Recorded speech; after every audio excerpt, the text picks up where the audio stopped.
ఇంట్లో వాళ్ళేమో కనీసం హెల్ప్ కూడా చేయరు నాకు. ఎవరో డోర్ కొడుతున్నట్టున్నారే, చూద్దాం. వస్తున్నా. ఎవరు కావాలండి? అదేంటి అలా లోపలికి వచ్చేస్తున్నావు? ఎవరు నువ్వు? పని మనిషి కావాలని విన్నాను. పని మనిషి అయితే కావాలి, కానీ నేను ఎవరికి చెప్పలేదే. నీకు పని మనిషి కావాలా వద్దా? కావాలి కావాలి, రా లోపలికి రా.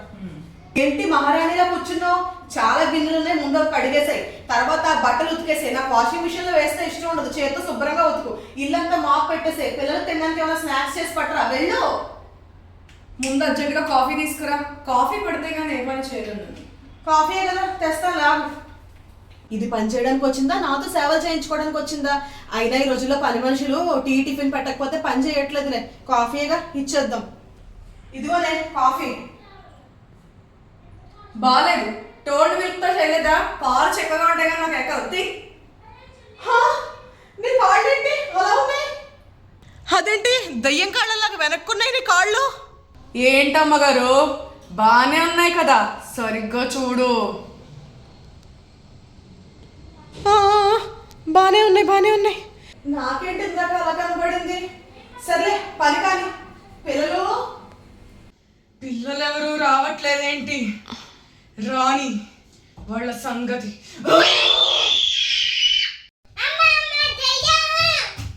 ఏ శ్రీయాన్షి, ఏమైంది నీకు? ఏమైంది? దయ్యం ఏం లేదు ఇక్కడ. ఇక్కడ ఎవరు లేదు చూడు. ఇదిగో ఇక్కడ ఎలాంటి దయ్యం లేదు చూడు. పని మనిషి ఇల్లు క్లీన్ చేయడానికి వచ్చి ఉంటుంది. ఈ రోజు మన ఇంటికి కొత్త పని మనిషి వచ్చిందమ్మా, అది దయ్యం కాదు. వెళ్ళి ఆడుకో. సరైన వంట కూడా చెయ్యట్లేదు, ఇదేమాడది. ముందు దీని సంగతి తేల్చాలి. పని మనిషి, ఇందాకేమో కాఫీ తాగావు, ఇప్పుడేమో అన్నం తింటున్నావా? నువ్వు తినడానికి వచ్చావా, పని చేయడానికి వచ్చావా? పనా వస్తున్నా నుండు. ఇదిగో ఎన్ని గిన్నెలు ఉన్నాయి చూడు, మొత్తం కడుగు.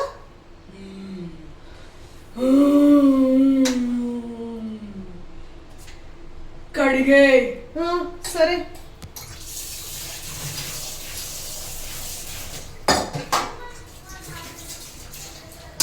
సామాన్లు కడిగేశాను గురూజీ. పని మనిషి అంటుతాము, ఇంకా ఎక్కడ ఉన్నావు? అంట్లు తోమేసాను అమ్మగారు, తర్వాత ఏం చేయాలి? బట్టలన్నీ మంట పెట్టేసాయి. వెళ్ళు. వెళ్తాను.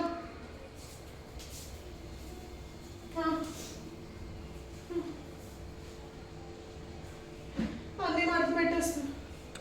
ఆ దయ్యం నన్ను చంపేస్తుంది. గురూజీ పని అయిపోయింది. బట్టలు మడత పెట్టేశాను, తర్వాత ఏం చేయాలి అమ్మాయి గారు? నువ్వు పని చాలా ఫాస్ట్ గా చేస్తున్నావే.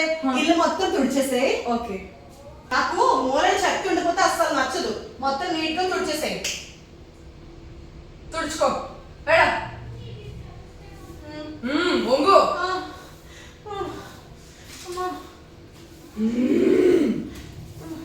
ఆగు, నీ రక్తం మరిగించి తీసుకునిరా. సరే. బాగా పిండవే. పిండుతున్నా కానీ పిండుతున్నాను గురూజీ. మరుగుతున్న వేడి వేడి రక్తం అంటే నాకెంత ఇష్టమో తెలుసా? తెలుసు. అయిపోతుంది. ఎమ్మి రక్తం సూప్ గుమగుమలాడుతూ భలే ఉంది. అమ్మగారు పని అయిపోయిందండి. అదేంటి పనులు చేస్తుంది నువ్వు కదా, నాకేంటి ఒళ్ళు నొప్పులు వస్తున్నాయి? నేనంతే అమ్మగారు, ఎంత పని చేసినా ఫ్రెష్ గా ఉంటాను. సరే ఏం తాగుతున్నావు నువ్వు? బీట్రూట్ జ్యూస్ అమ్మా, మీరు కూడా తాగుతారా? వద్దులే, నేను కాసేపు రెస్ట్ తీసుకుంటాను. పని అయిపోయింది కదా, నువ్వు వెళ్ళిపోయి రోజుకి. తలుపులు గట్టిగా వేసుకోండి. సరే, నాకు కొంచెం ఒంట్లో బాగాలేదు, రేపు పొద్దున్నే వచ్చేసాయి. అలాగేనమ్మా.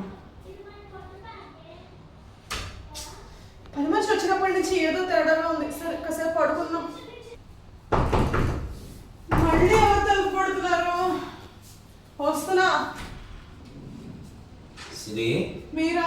నాకు అసలు బాగాలేదండి, కాసేపు పడుకుంటాను. ఎందుకంత నీరసంగా ఉన్నావు? మీకు భోజనం రెడీగా ఉంది, మీరు భోజనం చేసేయండి. వెళ్ళండి. సరే పడుకో కాసేపు. శ్రీ, చెప్పడం మర్చిపోయాను. అబ్బా ఏంటండి మీ బాధ? ఎవరైనా ఇంటికి వచ్చి పని చేస్తామని చెప్తే పెట్టుకోకు, ఎందుకంటే పనమే రూపంలో ఎవరో దయ్యం తిరుగుతుంది ఇక్కడ. చాలా జాగ్రత్తగా ఉండాలి నువ్వు. దయ్యమా? అవును సిరి, అవన్నీ నీకు ఎందుకు? ఎలాంటి పర్మిషన్ ఇంటికి రానుకో, వెళ్ళి రెస్ట్ తీసుకో. దీనికి మూఢనమ్మకాలు ఎక్కువ. హా సరేలేండి. అయినా పని మనిషి రూపంలో దయ్యం తిరగడం ఏంటి? ఇప్పుడు ఆ అమ్మాయి గురించి ఈయన చెప్పకపోవడం మంచిది. సర్లే, నేను వెళ్ళి పడుకుంటున్నాను. ఏంటో గాని పని మనిషి వచ్చిందని ఆనందమే లేదు నాకు. ఒళ్ళు నొప్పులుగా ఉన్నాయి. ఆ పనులని నేనే చేసినట్టుంది.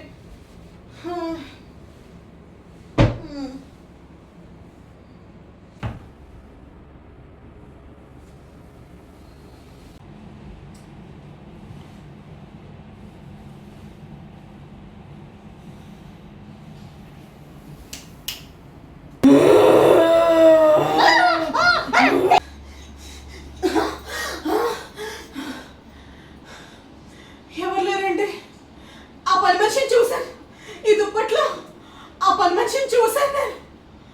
ఇదంతా నా ఊహ. ఏంటి? ఏమైంది? ఎందుకు అలా అరుస్తున్నావు? ఏమైంది? నేను మీకు ఒక అబద్ధం చెప్పానండి. అబద్ధమా? ఏంటది? ఈ రోజు మన ఇంటికి ఒక అమ్మాయి వచ్చిందండి. ఆ? పని మనిషి. అదేంటి మరి ఇంత కూడా చెప్పినప్పుడు చెప్పలేదు? మీరు ఏమైనా అంటారని చెప్పలేదండి. ఆ అమ్మాయి వచ్చి మొత్తం ఇంట్లో పనులన్నీ చేసేసిందండి. కానీ ఆ అమ్మాయి వచ్చిన తర్వాత నాకు ఒకటే నీరసం, ఒళ్ళు నొప్పులు. పడుకున్నానా, దుప్పట్లో ఒక అమ్మాయి వచ్చిందండి. అది ఎలా సాధ్యమే? ఏమో, నేను కలగానే ఉంటానేమో. సరే, ఇంతకీ నువ్వు చేసావు, తను చేసిందా? పని తనే చేసిందండి. ఒళ్ళు నొప్పులు మాత్రం నాకు వస్తున్నాయి. అదేంటి నీ చేతికి రక్తం ఏంటి? నాకు తెలీదండి. ఒంట్లోంచి బ్లడ్ అంతా తీసేసినట్టు నీరసంగా ఉంది. ఇదేంటి? ఏం జరుగుతుంది అసలు? ఏమో అండి, మీరు వెళ్ళండి, కాసేపు పడుకుంటాను. సరే పడుకో, భయపడుకో. ఏంటి? ఏమైంది అసలు? ఎవరు నువ్వు? తెలిసిపోయిందా? నీకు కూడా తెలిసిపోయిందా? ఏంటి? ఇంటికి వచ్చామా, భార్య చెప్పింది ఒక చెవిలో విని ఇంకో చెవిలో వదిలేసామా, రక్తం తాగితే తాగించుకున్నామా అన్నట్టు ఉండాలి. అంతేగాని అక్కడ రక్తం ఉంది, సిరి నీ చేతికేంటి కన్నాలు, దయ్యం పని మనిషి వచ్చిందా అంటూ ఓవర్ డైలాగులు చెప్పావో నీ రక్తం తాగుతావు. వెళ్ళా. హే పిల్లలు, ఇదేం గేమా? నాకు చాలా ఇష్టం తెలుసా. పిల్లలు, వీళ్ళని నా దగ్గరికి తీసుకెళ్ళిపోతాను. ఓం భీం బుష్. వీళ్ళు మాయాలోకంలో ఉన్నారు. చూడండి, ఇది చూడండి. ఏంటి? 10 సంవత్సరాల క్రితం ఈ ఏరియాలో ఒక అమ్మాయి ఉండేదంటండి. తను చనిపోయిందంట. ఇప్పుడు అది దయ్యమయ్యి అందరిళ్ళకి వచ్చి పని కావాలని అడుగుతూ ఉంటుందంటండి. అవునే, నేను తెలుసుకున్నాను. మన ఇంటికి వచ్చింది ఆ దయ్యమే అనుకుంటండి. ఏమండి? అవును, పిల్లలు ఎక్కడ ఉన్నారు? పిల్లలు నా గురించి బానే తెలుసుకున్నట్టున్నారే. దయ్యం నేనే. దయ్యమే. గంగాజలం తీసుకొస్తాను, దాన్ని మాటల్లో పెట్టు. దయ్యం గారు, మీరు మా ఇంటికి ఎందుకు వచ్చారు? మెంటల్లీ వీక్ వాళ్ళని టార్గెట్ చేస్తూ ఉంటాను. ఎలా వెళ్తారు బయటికి? నేనా? ఆ విషయం నీకు చెప్పాల్సిన అవసరం నాకు లేదు. నీ బాడీలో ఉన్న రక్తం మొత్తం కంప్లీట్ అయిపోయాక నేనే వెళ్ళిపోతాను. అమ్మో, సరే అండి, కొంచెం మరిగించుకుని వస్తాను. వెళ్ళు. నాకు ఎమ్మి రక్తం సూప్ చేసుకుని తీసుకొస్తుంది. జయ హనుమాన జ్ఞాన గుణ సాగర జయ కపి. మంట మంట, నన్ను పంపించేస్తున్నారు. సరే, మీ పిల్లల్ని మాయం చేసేసాను. ఏమండి? ఇంట్లో పిల్లలు కనిపించట్లేదండి. అంతా వెతికి చూసానండి, లేరు. ఆ దయ్యం మాయం చేసిందంటే? పని మనిషి దయ్యం. వీడియో చూసారు కదండి. వీడియోకి ఒక లైక్ చేయండి, షేర్ చేయండి. అలాగే నెక్స్ట్ ఏం వీడియోస్ చేయాలో కామెంట్ సెక్షన్లో సజెస్ట్ చేయండి. Bye bye.